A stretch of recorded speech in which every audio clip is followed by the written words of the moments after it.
I see experts all across social media talk about these 5 different myths as if they were true. While they might want to cause a stir in their comment section or drum up some increased engagement, I am here to debunk some of these rumors about Instagram. Number 1, we are going to talk about shadow banning. So this term is typically used to incite a bit of fear that Instagram is going to shut down your account for no reason or deprioritize your content just because you didn't do some specific thing. And while shadow banning itself does not actually exist, Instagram has come out themselves and said that that is not their priority here. And what is actually happening is that if you violate their terms and conditions or their community guidelines, yes, you do risk having your account shut down or having your content deprioritized. But that's not the same thing as shadow banning. Just because you don't engage with your community 5 minutes before your post and 5 minutes after does not mean you're going to be shadow banned. Or just because you decide that you want to post at 8:22 instead of 8:25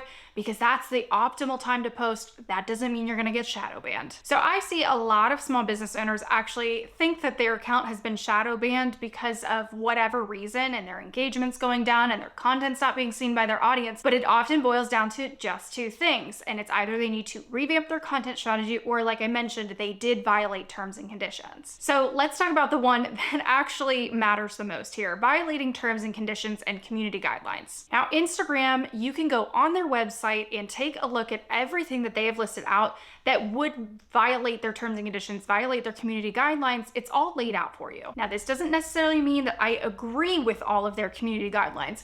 I do think specific content material or specific content creators should be able to talk about the things that they want to, but oftentimes the subject matter, what they're posting as their visuals, will get taken down or will be deprioritized because it violates those community guidelines, not necessarily because Instagram hates you and you're shadow banned. You can actually see if you are in good standing with Instagram through the settings on your profile. And that's where it's going to tell you if you have any content that has the potential to get your account shut down or violates any of those terms and conditions. And that's the best way to understand where you stand with Instagram. Oftentimes what I see people starting to talk about and they're like, hey, I'm shadow banned. Often the content and the subject matter is either like illicit, explicit, or maybe it leans a little bit more political. And again, I don't necessarily agree with Instagram's community guidelines here, but those are the things and the rules that we unfortunately have to follow. Most of the time though, with vast majority of small business owners and content creators, they just need to shift their content strategy. And that is actually why that they are seeing a decrease in engagement and not necessarily because they've been shadow banned. A lot of the times when I see small business owners complaining about this, they're still using the same free Canva templates that they've used for the last 3 years, or they're posting only photos and they're not testing out new content ideas. This isn't 2018 anymore, and we can't get away with just posting pretty pictures and hoping for some engagement. There are now so many more ways to create content. There are so many more ways people consume content, and you as a small business owner, you need to start to structure your content strategy in a way that helps you move forward on the platform. Okay, myth number 1 always takes a lot of time, but moving into myth number 2 is that if you switch to a business account on Instagram versus like a creator or a personal one, that your engagement's gonna go down, like Instagram's gonna punish you. And again, this is simply not true. Just because you switch over into this business account doesn't mean Instagram's gonna punish you just for that specific reason alone. Simply, it's just untrue. Why I think this rumor has come around, there's one very specific reason. Typically what I see happening with small business owners, whether you're starting a new account, whether you've transitioned into a business account, or whether you've had a business account for a long time and you're considering switching back to personal, oftentimes what is happening is you are pushing out this heavy promotional content to drum up sales in your business. And now, I fully believe that you should be salesy on Instagram, but when all you're doing is pushing all of this promotional type of content, you really aren't connecting with your audience, and therefore your engagement is gonna go down. And it's not because you just switched your account to a business one, it's actually the content that you're putting out now that you are a business account. Again, this doesn't mean that you should not post promotional content.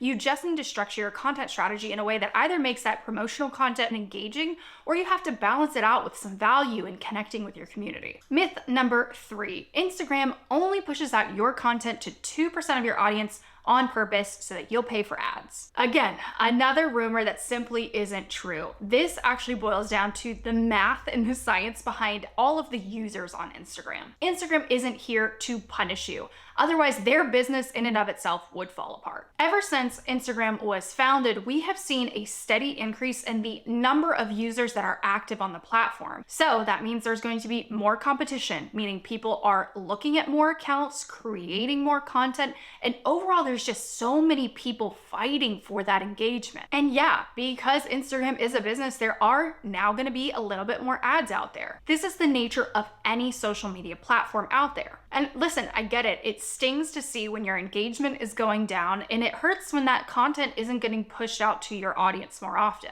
But it truly is a numbers game. It doesn't mean that Instagram is inherently evil. To give you a prime example, my account has steadily grown over the last 4 to 5 years, but I have seen my overall engagement decrease. That's because my account has gotten bigger, and we traditionally see that as your audience grows. But also, I'm fighting for more eyeballs on this platform. There are so many other people out there creating Reels content, creating feed posts. So my audience isn't going to be looking at every single person that they follow. They're not going to see their content every single day. In fact, they're going to see a percentage of the people that they follow. And again, it truly is just a numbers game. Number 4, you might have heard this one before. You have to engage and follow random accounts in order to get engagement and followers on your account. There are no hacks or tactics to magically grow your following or your engagement without spammy practices or things that violate terms and conditions. So spending an hour a day commenting on random people's stuff just because some Instagram expert told you to do so isn't going to be the thing that helps grow your account and bring engagement to your profile. Sure, you might get 1 or 2 people to follow you, but typically this is not the best way to grow that account and grow that engagement. What you should do is organically engage with your community, people that you follow, people who follow you,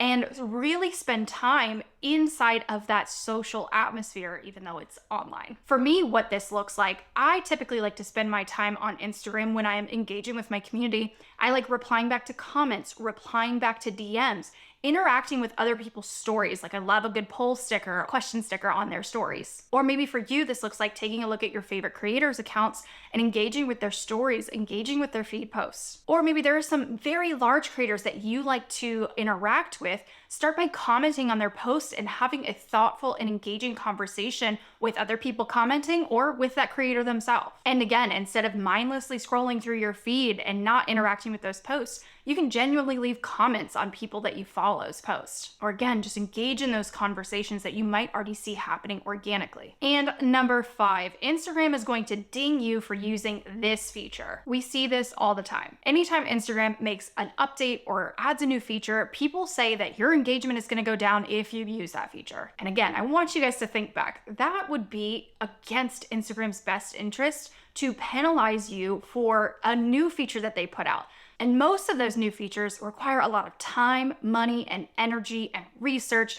Instagram isn't just gonna put something out in the world to harm you. Like, that's not their intent. That wouldn't be a good business decision. We saw this happen when Instagram finally allowed the edit post feature. People were saying that your engagement will go down if you go back and correct that typo in your caption, or if you take out that one piece of content in your carousel. Again, Instagram isn't going to ding you for a feature that you have access to. And in fact, I saw a lot of Instagram experts and educators saying that if you use the Reels cover feature, that it is going to decrease the engagement that you might get on your Reels, like your views are going to be lower. And again, Instagram wouldn't give you that feature if it was meant to actively harm your account. Again, it simply doesn't make sense. So now that I've debunked these 5 different Instagram myths, I would love to hear from you in the comment section below. I know some of you might disagree with me, and I'd love to engage and interact with you guys and have a genuine conversation about some of these myths that we need to debunk.